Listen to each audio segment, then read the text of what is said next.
सुप्रभात विद्यार्थियों।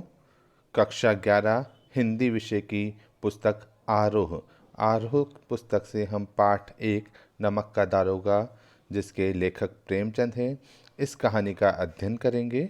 सर्वप्रथम हम प्रेमचंद का कवि परिचय जान लेते हैं। प्रेमचंद, इनका मूल नाम धनपत राय था।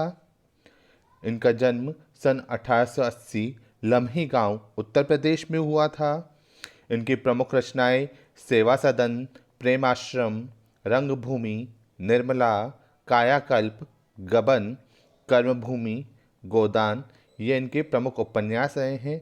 इसके अलावा उन्होंने सोजे वतन, मानसरोवर 8 खंड में और गुप्त धन ये इनके कहानी संग्रह हैं। करबला, संग्राम, प्रेम की देवी ये इनके नाटक संग्रह हैं। कुछ विचार, विविध प्रसंग ये इनके निबंध संग्रह हैं। तो कुल मिलाकर कहा जा सकता है कि प्रेमचंद जी ने साहित्य की लगभग सभी विधाओं में रचनाएं की हैं। इनकी मृत्यु सन 1936 में हुई थी। प्रेमचंद हिंदी कथा साहित्य के शिखर पुरुष माने जाते हैं। प्रेमचंद हिंदी में जो कथा साहित्य है, कहानी लेखन का जो साहित्य है, उसमें ये शिखर श्रेष्ठ पुरुष माने जाते हैं। कथा साहित्य के शिखर पुरुष का बचपन अभाव में बीता। इनकी बाल्यावस्था, इनका बचपन बहुत ही अभाव में, कमियों में बीता था। स्कूली शिक्षा पूरी करने के बाद पारिवारिक समस्याओं के कारण जैसे तैसे बीए तक की पढ़ाई की। स्कूल की शिक्षा पूरी करने के बाद में परिवार में उत्पन्न समस्याओं के कारण अत्यंत कठिनाइयों से इन्होंने बीए, बैचलर ऑफ आर्ट्स तक की शिक्षा प्राप्त की। अंग्रेजी में एमए करना चाहते थे। अंग्रेजी विषय में एमए, मास्टर ऑफ आर्ट्स करना चाहते थे, लेकिन जीवन यापन के लिए नौकरी करनी पड़ी। जीवन यापन करने के लिए, अपना गुजारा चलाने के लिए इन्हें नौकरी करनी पड़ी। सरकारी नौकरी मिली भी, लेकिन महात्मा गांधी के असहयोग आंदोलन में सक्रिय होने के कारण त्यागपत्र देना पड़ा।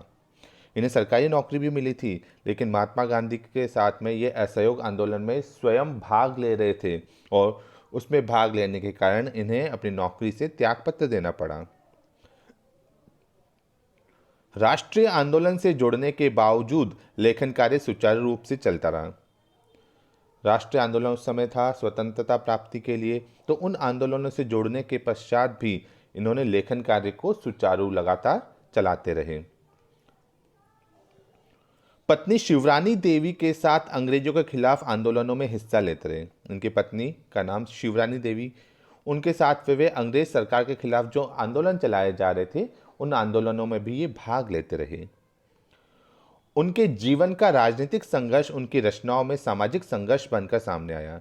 जीवन में जिन राजनीतिक संघर्षों का उन्होंने सामना किया था, उन संघर्षों को उन्होंने अपनी रचनाओं में एक सामाजिक संघर्ष, समाज में परिवर्तन या बदलाव लाने का जो संघर्ष था, विचारधारा थी, उसके रूप में प्रस्तुत किया, जिसमें जीवन का यथार्थ, यानी जीवन का यथार्थ, यथार्थ का अर्थ है सत्य, जैसा होना चाहिए ठीक वैसा ही, और आदर्श, आदर्श मतलब सर्वोत्तम, अनुकरणीय, दोनों ही चीजों को प्रस्तुत किया था। हिंदी साहित्य के इतिहास में कहानी और उपन्यास की विधा के विकास का काल विभाजन प्रेमचंद को केंद्र में ही रखकर किया जाता रहा है। यानी हिंदी साहित्य का जो काल विभाजन हुआ है, उसमें कहानी और उपन्यास के जो विषय है, इस विषय के विकास का जो काल विभाजन था, वे प्रेमचंद को केंद्र में ही रखकर किया जाता रहा। अर्थात प्रेमचंद के आधार पर ही काल विभाजन किया गया था। जैसे प्रेमचंद पूर्व युग, प्रेमचंद से पहले के जो साहित्यकार थे उनके लिए नाम लिया गया है उस समय के लिए प्रेमचंद पूर्व युग। फिर प्रेमचंद का जो समय था उसके लिए प्रयोग किया गया प्रेमचंद युग, और प्रेमचंद के बाद के लिए प्रेमचंदोत्तर युग। यह प्रेमचंद के निर्विवाद महत्व का स्पष्ट प्रमाण है। और यह चीज़ प्रेमचंद के निर्विवाद, निर्विवाद जिसके प्रति किसी को कोई आपत्ति न हो, कोई विवाद न हो, उसके महत्व का एक प्रमाण है। वस्तुतः प्रेमचंद ही पहले रचनाकार हैं जिन्होंने कहानी और उपन्यास की विधा को कल्पना और रोमानियत के धुंधलके से निकालकर यथार्थ की ठोस जमीन पर प्रतिष्ठित किया। अतः कहा जा सकता है प्रेमचंद ही ऐसे पहले रचनाकार हैं जिन्होंने कहानी और उपन्यास की जो विषय है, इस कला को कल्पना और रोमानियत, रोमांस और का जो धुंधलका है, जो छाया है, जिसकी प्रतिरूपी है, उससे निकालकर एक यथार्थ की ठोस जमीन पर, एक सच्चाई के ठोस आधार पर उसे प्रतिष्ठित यानी सम्मानित किया है। यथार्थ की जमीन से जुड़कर कहानी किस्सागोई तक सीमित न रहकर पढ़ने पढ़ाने की परंपरा से भी जुड़ी। यानी प्रेमचंद ने जो रचनाएं लिखी है वे यथार्थ की जमीन से जुड़ी थी। इसी कारण से इनकी जो कहानियाँ थी सिर्फ किस्सागोई तक, किस्सा कहने, हंसी मजाक तक ही सीमित न रहकर पढ़ने पढ़ाने की परंपरा से भी जुड़ी। यानी इनकी कहानियों को पढ़ना और पढ़ाया जाने लगा, उस परंपरा से इसको जोड़ा गया।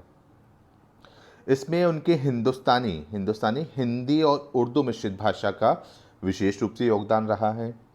उनके यहाँ हिंदुस्तानी भाषा अपने पूरे ठाट बाट और जातीय स्वरूप के साथ आई है। प्रेमचंद ने हिंदुस्तानी भाषा, जिसमें हिंदी और उर्दू मिश्रित शब्दावली का प्रयोग किया है, तो उसे पूरी तरह से अच्छे स्वरूप के साथ में उन्होंने इस भाषा का प्रयोग किया है। उनका आरंभिक कथा साहित्य कल्पना, संयोग और रोमानियत के ताने बाने से बुना गया है। प्रारंभ में जो प्रेमचंद ने साहित्य लिखा था उसमें कल्पनाओं का आधार लिया गया है, संयोग को आधार लिया गया है, और प्रेम के जो ताने बाने हैं, प्रेम का जो आधार है, उसके आधार पर उन्होंने अपनी रचनाएं लिखी। लेकिन एक कथाकार के रूप में उन्होंने लगातार विकास किया। यानी एक कहानीकार, एक कथाकार के रूप में वह लगातार विकसित हुए। उन्होंने अपनी सोच, अपनी बुद्धि को आगे बढ़ाया। पंच परमेश्वर जैसी कहानी तथा सेवा सदन जैसे उपन्यास के साथ सामाजिक जीवन को कहानी का आधार बनाने वाली यथार्थवादी कला के अग्रदूत के रूप में सामने आए। उन्होंने जो कहानियाँ लिखी उसके बारे में उल्लेख किया जा रहा है, पंच परमेश्वर और सेवा सदन। तो पंच परमेश्वर जैसी कहानी और सेवा सदन जैसा उच्च कोटि का जो उपन्यास था, उसके साथ सामाजिक जीवन को कहानी का आधार बनाने वाले, या समाज का जो जीवन होता है उसी को उन्होंने कहानी का आधार बनाया। तो उस यथार्थवादी कला के अग्रदूत के रूप में सामने आए, यानी आगे आने वाले व्यक्ति के रूप में ये सामने आए थे कि किस तरह से समाज की जो व्यवस्थाएं हैं, समाज की जो स्थिति है, उसी को कहानी या उपन्यास का प्रमुख पात्र बनाकर उसी के इर्द गिर्द रचना की जाए। यथार्थवाद के भीतर भी आदर्शोन्मुख यथार्थवाद से आलोचनात्मक यथार्थवाद तक की विकास यात्रा प्रेमचंद ने की। यथार्थवाद यानी जो वस्तु, विचार या सिद्धांत जिस रूप में, उसे उसी रूप में स्वीकार करना यथार्थवाद कहलाता है। तो यथार्थवाद के भीतर भी आदर्शोन्मुख मतलब आदर्श की ओर उन्मुख करने वाले, आइडियोलॉजी जिसे कहते हैं। तो यथार्थवाद स्वयं उन्हीं की गढ़ी रचना है, यानी ये उनके द्वारा रची गई रचना ही है। यह कहानी और उपन्यास के क्षेत्र में किए गए उनके ऐसे रचनात्मक प्रयासों पर लागू होती है जो कटु यथार्थ का चित्रण करते हुए भी समस्याओं और अंतर्विरोधों को अंततः एक आदर्शवादी और मनोवांछित समाधान तक पहुंचा देती हैं। यानी उन्होंने इस तरह की आदर्श यथार्थवाद, आदर्शोन्मुख, आदर्श की ओर उन्मुख करने वाले जो यथार्थ था, उससे उसकी रचना की है, उसे एक प्रतिरूप प्रदान किया है। और ये कहानी और उपन्यास, उनकी कहानी और उपन्यास के क्षेत्र में किए गए ऐसे रचनात्मक, ऐसे क्रियात्मक प्रयास थे जो कटु यथार्थ का, कटु मतलब जो कष्ट प्रदान करता है, जो बुरा होता है, तो उस कटु यथार्थ का चित्रण करते हुए भी समस्याओं और अंतर्विरोधों, जो लोगों की समस्याएं थी, लोगों के जो अंतर्विरोध थे जिसमें एक दूसरे से असहमति बनी होती है, उसको अंततः एक आदर्शवादी और मनोवांछित समाधान तक पहुंचा देती है। और आखिर में उस स्वरूप को एक आदर्शवादी, जिसे आदर्श माना जाए, और मनोवांछित, मन के द्वारा चाहा गया समाधान तक वह पहुंचा देती है।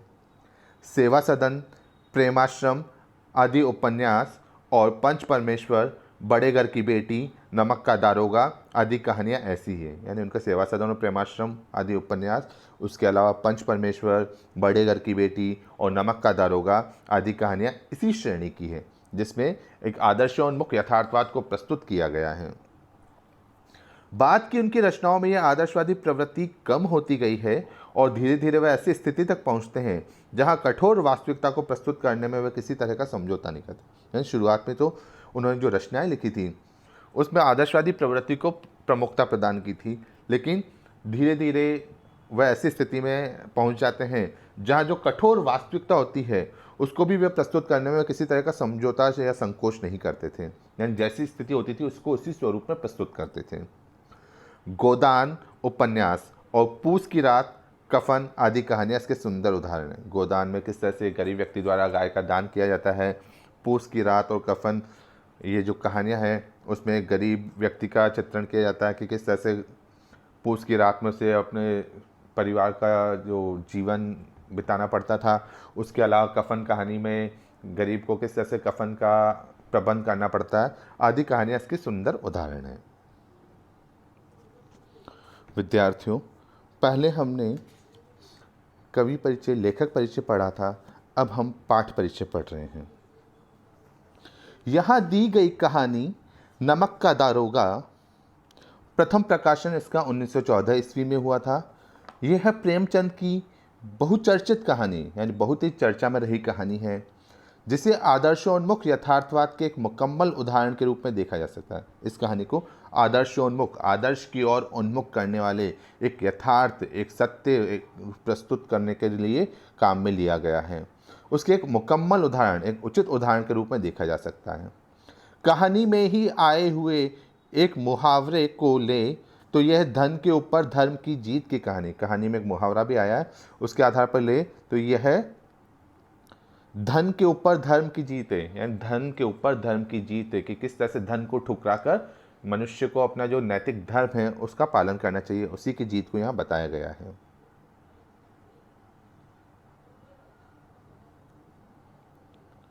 धन और धर्म को हम क्रमशः सद्व्रती और असद्व्रती, धन को तो सद्व्रती और धन और धर्म को हम क्रमशः सद्व्रती और असद्व्रती, बुराई और अच्छाई, असत्य और सत्य इत्यादि भी कह सकते हैं। तो धन को तो हमेशा गलत माना गया है और धर्म को अच्छा माना गया है, सत्य माना गया, अच्छा माना गया है, सद्व्रती मानी गई है। कहानी में इनका प्रतिनिधित्व, यानी धन और धर्म, इनका प्रतिनिधित्व या सद्व्रती और असद्व्रती, इनका प्रतिनिधित्व क्रमशः पंडित अलोपीदिन धन का सहारा लेते हैं और मुंशी वंशीधर जो धर्म के पर चलते हैं नामक पात्रों ने किया है। ईमानदार कर्मयोगी मुंशी वंशीधर को खरीदने में असफल रहने के बाद पंडित अलोपीदिन अपने धन की महिमा का उपयोग कर उन्हें नौकरी से मुअत्तल करा देते हैं। जो ईमानदार कर्मयोगी जो अपना कर्म करते हैं पूरी लगन से, ऐसे व्यक्ति थे मुंशी वंशीधर। उनको खरीदने में असफल रहने के बाद पंडित अलोपीदिन अपने धन की महिमा का उपयोग कर, यानी उनके पास जो धन था उसका उपयोग कर उन्हें नौकरी से मुअत्तल करा देते हैं, नौकरी से सस्पेंड करा देते हैं, अस्थायी रूप से उन्हें हटवा देते हैं। लेकिन अंतः सत्य के आगे उनका सिर झुक जाता है, लेकिन अंतः सत्य, अंदर जो सत्य था उसके आगे उनका सिर झुक जाता है। वे सरकारी महकमे से बर्खास्त वंशीधर को बहुत ऊंचे वेतन और भत्ते के साथ अपनी सारी जायदाद का स्थायी मैनेजर नियुक्त करते हैं। यानी उन्हें पश्चाताप होता है, आत्मग्लानि होती है, और वे सरकारी महकमे से, सरकारी डिपार्टमेंट से जो बर्खास्त वंशीधर थे उन्हें बहुत ऊंचे वेतन और अच्छे भत्तों के साथ में अपनी सारी जायदाद का स्थायी मैनेजर नियुक्त कर देते हैं और गहरे अपराध बोध से भरी हुई वाणी में निवेदन करते हैं। उन्हें अपराध बोध होता है कि उन्हें अपनी गलती का एहसास होता है और उस वाणी में वे निवेदन करते हैं, परमात्मा से यही प्रार्थना है कि वे आपको सदैव वही नदी के किनारे वाला बेमुरोवत, उद्दंड किंतु धर्मनिष्ठ दारोगा बनाए रखें। वे कहते हैं कि मैं परमात्मा से, भगवान से यही प्रार्थना करता हूँ कि वह आपको सदैव वही नदी के किनारे उनके आपस में जो बातचीत हुई थी उसी आधार पर वह कहते हैं कि बेमुरोवत, यानी जिसमें सहानुभूति के कोई भाव न हो, सहानुभूतिहीन, उद्दंड, अक्खड़, मनमाना आचरण करने वाले किंतु धर्मनिष्ठ दारोगा बनाए रखें, लेकिन धर्मनिष्ठ, अपने धर्म का पालन करने वाला दारोगा बनाए रखें। कहानी के इस अंतिम प्रसंग से पहले तक की समस्त घटनाएं प्रशासनिक और न्यायिक व्यवस्था में व्याप्त भ्रष्टाचार तथा उस भ्रष्टाचार की व्यापक सामाजिक स्वीकार्यता को अत्यंत साहसिक तरीके से हमारे सामने उजागर करती है। कहानी का जो अंतिम प्रसंग है उससे पहले की जो सारी घटनाएं थी वे प्रशासन, सरकार और जो न्यायिक व्यवस्था, हमारी न्याय व्यवस्था है उसमें व्याप्त जो भ्रष्टाचार है, गलत आचरण है, रिश्वत है और उस भ्रष्टाचार की व्यापक सामाजिक स्वीकार्यता और उस भ्रष्टाचार को समाज में सभी स्वीकार करते हैं, उसको बहुत ही साहसिक तरीके से हमारे सामने प्रस्तुत किया गया है। ईमानदार व्यक्ति के अभिमन्यु के समान निहत्ते और अकेले पड़ते जाने की यथार्थ तस्वीर इस कहानी की बहुत बड़ी खूबी है। जो ईमानदार व्यक्ति है उसके बारे में यह बताया गया है कि किस तरह से जो ईमानदार व्यक्ति होता है वह अभिमन्यु के समान निहत्थे, जिसके पास कोई हथियार न हो, वह अकेले पड़ जाता है। और उसी की यथार्थ तस्वीर को इस कहानी में बहुत ही अच्छे तरीके से प्रस्तुत किया गया है।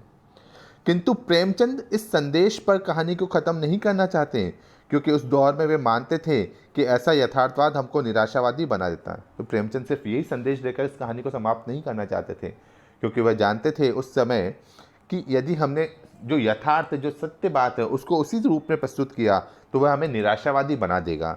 इस कारण से मानव चरित्र पर से हमारा विश्वास उठ जाता है। मनुष्य का जो चरित्र होता है उससे हमारा धीरे धीरे विश्वास उठने लगता है।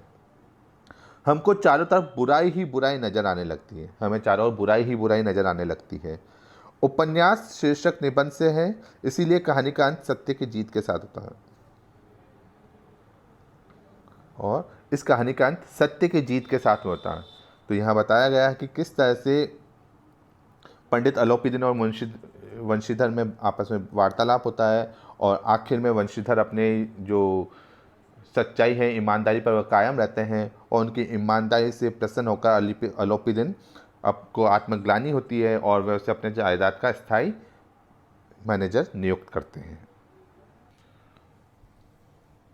नमक का दारोगा। अब हम कहानी का अध्ययन करते हैं। ये कहानी ब्रिटिश काल, मतलब जब देश स्वतंत्र नहीं हुआ था, देश पराधीन था और देश पर अंग्रेजों का शासन था, उस समय की रची हुई कहानी है। जब नमक का नया विभाग बना और ईश्वर प्रदत्त वस्तु के व्यवहार करने का निषेध हो गया, तो लोग चोरी छिपे इसका व्यापार करने लगे। ब्रिटिश काल में जब नमक पर रोक लगी थी, तब नया विभाग बना था, नमक विभाग। और जब नमक का नया विभाग बना, उस समय ईश्वर प्रदत्त यानी ईश्वर के द्वारा प्रदान की गई जो वस्तु थी नमक, उसका व्यवहार करने, उसका व्यापार करने पर निषेध हो गया, उस पर रोक लगा दी गई। तो लोग चोरी छिपे इसका व्यापार करने लगे। अनेक प्रकार के छल प्रपंचों का सूत्रपात हुआ, अनेक तरह की धोखाधड़ियों का जन्म होने लगा। कोई घूस से काम निकालता था, कोई चालाकी से, कोई रिश्वत देकर अपना काम निकलवा लेते थे और कोई चालाकी से अपना काम निकालते थे, और इस तरह से नमक का व्यापार करते थे। अधिकारियों के पौ 12 थे, जो अधिकारी वर्ग थे उनके पौ 12 थे, उन्हें लाभ ही लाभ था, उनके आनंद के दिन थे। पटवारी गिरी का सर्वसम्मानित पद छोड़ छोड़कर लोग इस विभाग की बरकंदाजी करते थे। पटवारी का जो सर्वसम्मानित यानी सबके द्वारा सम्मानित जो पद होता है, उस पद को भी छोड़कर लोग नमक विभाग की बरकंदाजी करते थे। लोग नमक विभाग में चौकीदारी का काम करने के लिए भी तत्पर रहते थे। इसके दारोगा पद के लिए तो वकीलों का भी जी ललचाता था, यानी नमक का जो दारोगा था, नमक विभाग का सिपाही बनने के लिए तो जो वकील थे पढ़े लिखे, उनका भी जी ललचाता था, वह भी ललचाई दृष्टि से इस पद को देखते थे। यह वह समय था जब अंग्रेजी शिक्षा और ईसाई मत को लोग एक ही वस्तु समझते थे। यह ऐसा समय था जब अंग्रेजी शिक्षा और ईसाई मत, ईसाई धर्म का जो प्रचलन था, उसको लोग एक ही वस्तु समझते थे, क्योंकि उस समय अंग्रेजों का शासन था और अंग्रेज ईसाई धर्म के थे, क्रिश्चियन थे, और वे ही अंग्रेजी भाषा का प्रयोग करते थे। तो इस कारण से उस समय जो अंग्रेजी शिक्षा और ईसाई मत को लोग एक ही वस्तु समझते थे। हालांकि दोनों अलग चीज़ है, अंग्रेजी शिक्षा अलग चीज़ है और ईसाई धर्मावलंबी अलग है, लेकिन उस समय ज़्यादातर अंग्रेजी भाषा का प्रयोग विदेशों से आए हुए जो अंग्रेज थे वे ही करते थे। इस कारण से दोनों को लोग एक ही चीज़ समझते थे। फारसी का प्राबल्य था, फारसी भाषा का की भी बहुलता थी। प्रेम की कथाएं और श्रृंगार रस के काव्य पढ़कर फारसीदा लोग सर्वोच्च पदों पर नियुक्त हो जाया करते थे। यानी प्रेम की कथाएं, साहित्य का अध्ययन करके श्रृंगार रस की जो काव्य रचनाएं थी उनको पढ़कर फारसीदा मतलब फारसी पढ़े हुए लोग सर्वोच्च पदों पर, सबसे ऊंचे जो पद होते हैं, पोस्ट होती है, उस पर नियुक्त हो जाया करते थे। मुंशी वंशीधर भी जुलेखा की विरह कथा समाप्त करके मजनू और फरहाद के प्रेम वृत्तांत को, नल और नील की लड़ाई और अमेरिका के आविष्कार से अधिक महत्व की बातें समझते हुए रोजगार की खोज में निकले। मुंशी वंशीधर ने भी फारसी भाषा के अनेक साहित्य को पढ़ा था, तो फारसी भाषा के जो साहित्य के पात्र हैं उनका यहाँ उल्लेख किया गया है, जैसे जुलेखा, मजनू, फरहाद, नल, नील, तो इनके बारे में उन्होंने अध्ययन किया था। उसके अलावा अमेरिका किस तरह से नए नए आविष्कार कर रहा था, तो उन सभी के महत्व को समझते हुए शिक्षा प्राप्त की और रोजगार की खोज में निकले। उनके पिता एक अनुभवी पुरुष थे। मुंशी के पिता एक अनुभवी, जिसे बहुत अनुभव हो, वह पुरुष थे। वह अपने पुत्र को समझाने लगे, बेटा, घर की दुर्दशा देख रहे हो, ऋण के बोझ से दबे हुए हैं। वे अपने पुत्र को समझाते हैं कि घर की जो दुर्दशा है, बुरी दशा, बुरी अवस्था, वह तुम देख रहे हो, कर्ज के बोझ से दबे हैं, यानी घर के ऊपर बहुत कर्ज था उन पर। लड़कियां हैं वह घास फूस की तरह बढ़ती चली जाती हैं, और जो घर में लड़कियां हैं वह घास फूस की तरह बढ़ती चली जाती हैं। घास फूस किस तरह से बहुत जल्दी जल्दी बढ़ जाती है, वैसे कहा कि लड़कियां बड़ी होती जा रही है। मैं कगारे पर का वृक्ष हो रहा हूँ, यानी मैं खत्म होने वाला वृक्ष हो रहा हूँ, न मालूम कब गिर पड़ूँ, यानी मैं बहुत बूढ़ा वृक्ष हो चुका हूँ, मैं बूढ़ा व्यक्ति हो गया हूँ, न जाने कब गिर पड़ूँ, न जाने कब तुम्हारा साथ छोड़ दूँ। अब तुम ही घर के मालिक मुख्तार हो, अब तुम ही घर के मालिक हो, घर के मुखिया हो। वे अपने पुत्र को समझाते कहते हैं, नौकरी में ओहदे की ओर ध्यान मत देना, नौकरी जो भी करो उसमें पद की ओर, पोस्ट की ओर ध्यान मत देना। यह तो पीर का मजार है, यानी पीर बाबा की जो मजार है उसी तरह से है। निगाह चढ़ावे और चादर पर रखनी चाहिए। जिस तरह से मजार पर चढ़ावा और चादर आती रहती है, तो वैसे ही कहा गया कि तुम्हें नौकरी पर पद की ओर ध्यान नहीं देना है, तुम्हें तो सिर्फ ध्यान देना है चढ़ावे और चादर पर, कि उस नौकरी में ऊपरी कमाई कितनी तुम्हें प्राप्त हो रही है। ऐसा काम ढूंढना जहाँ कुछ ऊपरी आय हो, ऐसी नौकरी, ऐसा काम ढूंढना जहाँ तुम्हें ऊपर की आय प्राप्त हो। मासिक वेतन तो पूर्णमासी का चांद है, जो एक दिन दिखाई देता है और घटते घटते लुप्त हो जाता है। मासिक जो वेतन है, हर महीने मिलने वाली जो सैलरी है, वेतन है, उसे पूर्णमासी का चांद, पूर्णिमा का चांद कहा गया है, जो एक दिन दिखाई देता है और घटते घटते लुप्त हो जाता है। और वह चांद कैसा है? एक दिन दिखाई देता है, सैलरी पूरी एक दिन मिलती है और धीरे धीरे घटते घटते लुप्त हो जाती है, धीरे धीरे समाप्त हो जाती है।